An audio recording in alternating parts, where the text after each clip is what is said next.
Missing sailors found dead in flooded compartments on U.S. Navy destroyer. 7 missing sailors from the USS Fitzgerald were found dead in flooded berthing compartments following the warship's collision with a merchant vessel, a U.S. Navy official said.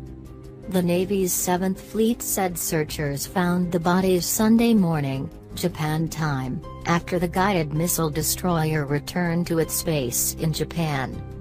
"This loss is something we all feel," Vice Admiral Joseph Aucoin, commander of the U.S. 7th Fleet, told reporters alongside the ship at Yokosuka Naval Base in Japan Sunday. "We have found a number of the remains of our missing shipmates, and our deepest sympathies go out to the families of those shipmates," he said. The Navy would not specify the number of dead, Aucoin said, until all families of the deceased had been notified, but he confirmed all search and rescue efforts had ended. The Admiral's comments Sunday indicated the loss of life could have been much worse. "There was a big puncture, a big gash underneath the waterline along the bottom of the ship," Aucoin said. "The water flow into compartments that were berthing areas for 116 of the ship's crew was tremendous," he said, adding that there wasn't a lot of time in those spaces that were open to the sea. Aucoin said the cabin of the Fitzgerald's captain, Commander Bryce Benson, was completely destroyed. "He's lucky to be alive," he added. Benson was flown off the crippled ship by helicopter after the accident and was being treated at the Naval Hospital at Yokosuka, according to Aucoin, as were 2 other sailors who were medevaced. Crew saved ship from sinking. The Admiral said the ship had been in danger of sinking but was saved by the heroic efforts of the crew. "The crew had to fight very hard to keep the ship afloat," he said. The 10,000-ton guided missile destroyer on the ACX Crystal, a 29,000-ton container ship flagged in the Philippines, collided early Saturday local time off Japan's Izu Peninsula, officials said. The area sees heavy maritime traffic, with 400 to 500 vessels crossing it daily. The destroyer suffered severe damage to its starboard side, while the container ship sustained light damage. While photos showed serious damage above the waterline, the container ship also did severe damage below it.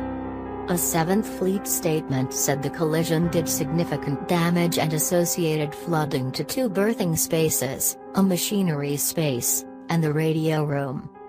Container ships like the Crystal have bulbous bows under the waterline, and that portion of the cargo vessel plowed into the U.S. warship. The Fitzgerald had left the base Friday for routine operations. Multiple investigations expected.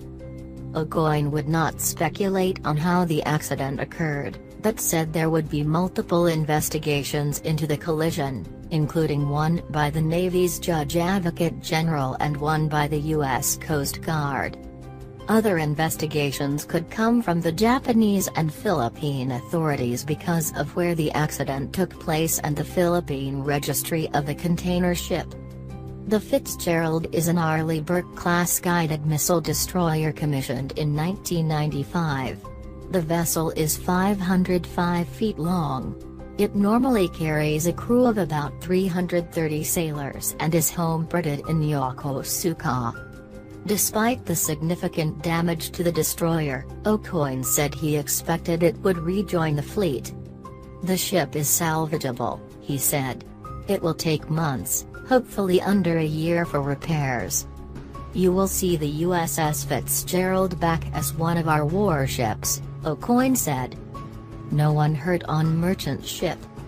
The ACX Crystal container ship is chartered by Japanese shipping company Nippon Yusen Kabushiki Keisha, NYK, and owned by Daiichi Invest Corporation, Nick said. No one aboard the Crystal was hurt, and no oil spilled from the vessel, Nick said. It was back in port Sunday. Nick and the ship's owner are cooperating with a Japan Coast Guard investigation into the collision, the shipping firm said. "Our thoughts and deep concerns go out to all those directly affected," Nick said. Photos of the Crystal showed damage to its bow. The ship, which handles general cargo, is manned by a captain and a crew of 20, Nick said. It was built in 2008 and is about 730 feet long.